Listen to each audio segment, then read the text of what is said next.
प्रेम से बोलिए वीर बजरंग बली हनुमान की जय। शनि देव महाराज की जय। आइए आज श्रवण करते हैं शनिवार व्रत की पावन कथा का। शनि देवता को प्रसन्न करने का सबसे बड़ा उपाय है शनिवार व्रत। कहते हैं जो कोई सच्चे मन से शनिवार का व्रत का पालन करता है उसे शनि दोष से मुक्ति मिल जाती है।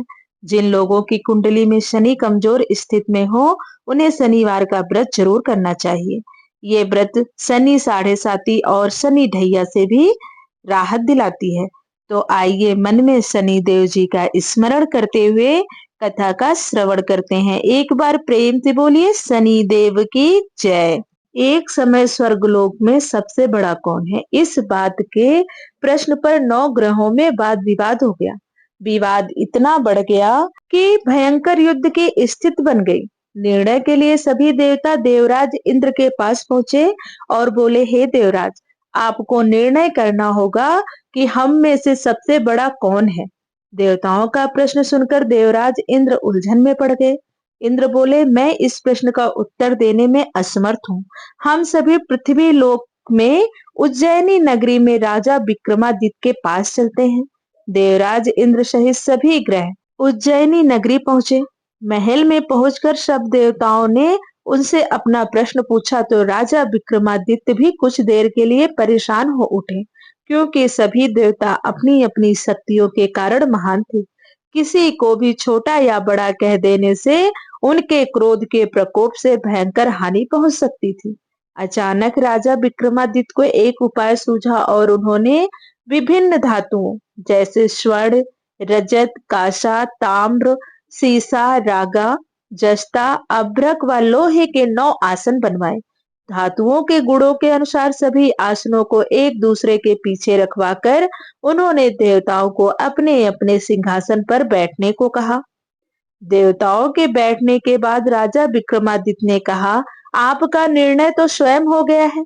जो सबसे पहले सिंहासन पर विराजमान है वही सबसे बड़ा है। राजा विक्रमादित्य के निर्णय को सुनकर शनि देवता ने सबसे पीछे आसन पर बैठने का कारण अपने को सबसे छोटा जानकर क्रोधित होकर कहा, राजा विक्रमादित्य, तुमने मुझे सबसे पीछे बैठाकर मेरा अपमान किया है। तुम मेरी शक्तियों से परिचित नहीं हो, मैं तुम्हारा सर्वनाश कर दूंगा।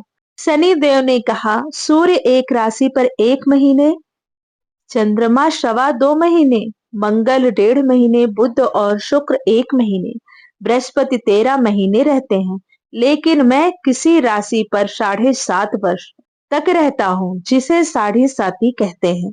बड़े बड़े देवताओं को मैंने अपने प्रकोप से पीड़ित किया है।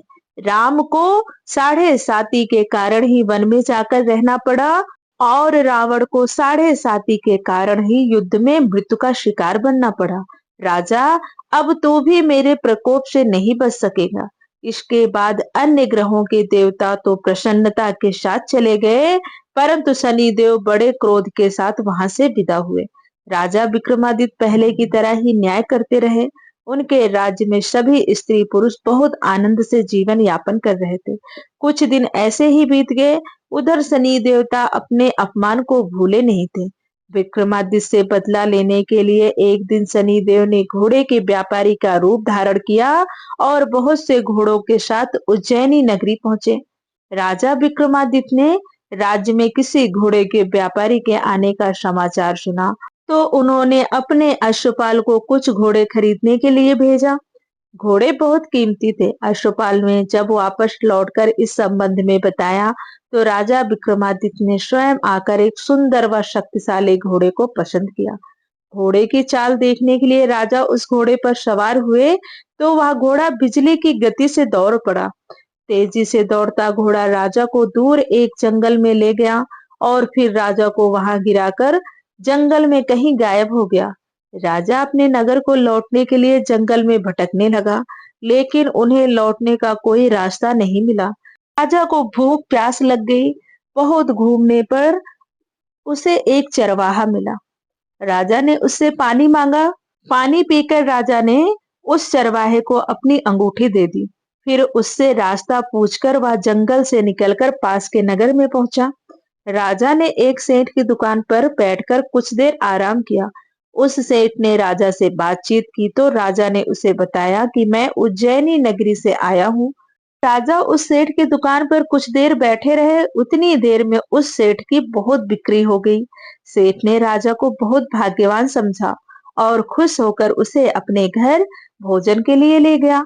सेठ के घर में सोने का एक हार खूंटी पर लटका हुआ था।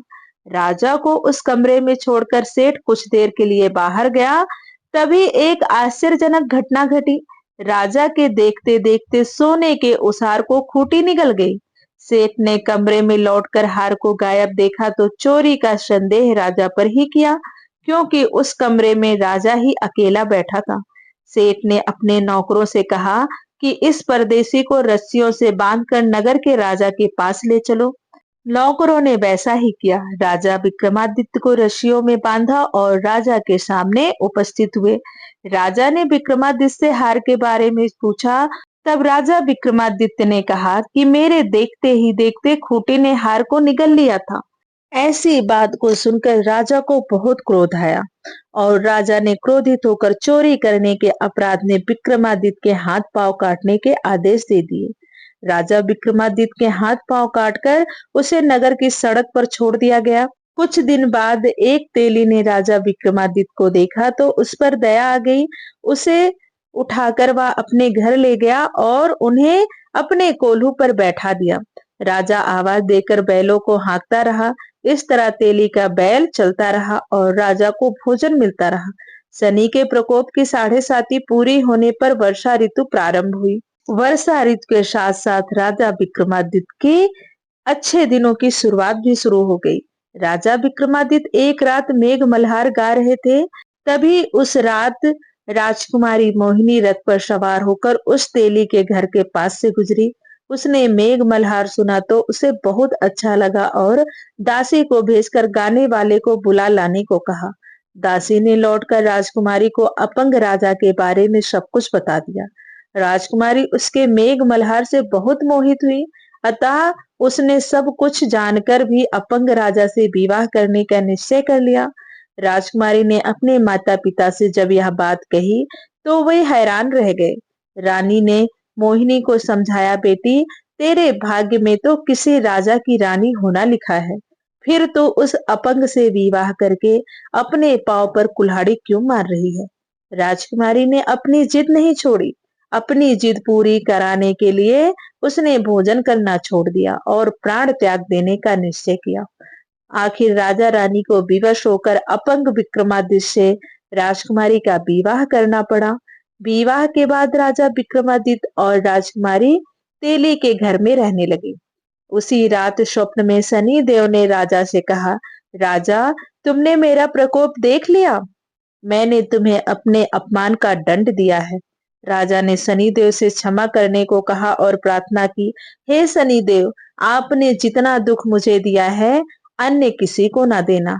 शनिदेव ने कुछ देर तक सोचा, फिर कहा, राजा मैं तुम्हारी प्रार्थना स्वीकार करता हूँ। जो कोई स्त्री पुरुष मेरी पूजा करेगा, शनिवार को व्रत करके मेरी व्रत कथा सुनेगा, उस पर मेरी अनुकंपा बनी रहेगी। शनिदेव तो स्वप्न से गायब हो गए, लेकिन उनकी दया से राजा विक्रमादित्य के हाथ पांव वापस आ गए। प्रातः काल जब राजा विक्रमादित्य की नींद खुली तो अपने हाथ पांव देखकर राजा को बहुत खुशी हुई। उसने मन ही मन शनिदेव को प्रणाम किया। राजकुमारी भी राजा के हाथ पांव सही सलामत देखकर आश्चर्य में डूब गई। तब राजा विक्रमादित्य ने अपना परिचय देते हुए शनिदेव के प्रकोप की सारी कहानी सुनाई। सेठ को जब इस बात का पता चला तो दौड़ता हुआ तेली के घर पहुंचा और राजा के चरणों में गिरकर क्षमा मांगने लगा। राजा ने उसे क्षमा कर दिया, क्योंकि यह सब तो शनिदेव के प्रकोप के कारण हुआ था। सेठ राजा से विनती करने लगा कि हे राजन, आप मेरे घर चलें। सेठ राजा को अपने घर ले गए और उन्हें भोजन कराया। भोजन करते समय वहां एक आश्चर्यजनक घटना घटी। सबके देखते देखते उस खूंटे ने हार उगल दिया। सेठ जी ने अपनी बेटी का विवाह भी राजा के साथ कर दिया और बहुत सा स्वर्ण आभूषण धन आदि देकर राजा को विदा किया।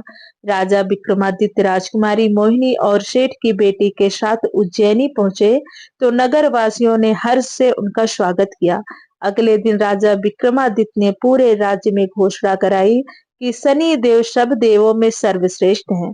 प्रत्येक स्त्री पुरुष शनिवार को उनका व्रत करे और व्रत कथा अवश्य सुने। राजा विक्रमादित्य की घोषणा से शनि देव बहुत प्रसन्न हुए। शनिवार का व्रत करने और व्रत कथा सुनने के कारण सभी लोग की मनोकामनाएं शनि देव की अनुकंपा से पूरी होने लगी। सभी लोग आनंद पूर्वक रहने लगे। प्रेम से बोलिए शनि देवता की जय।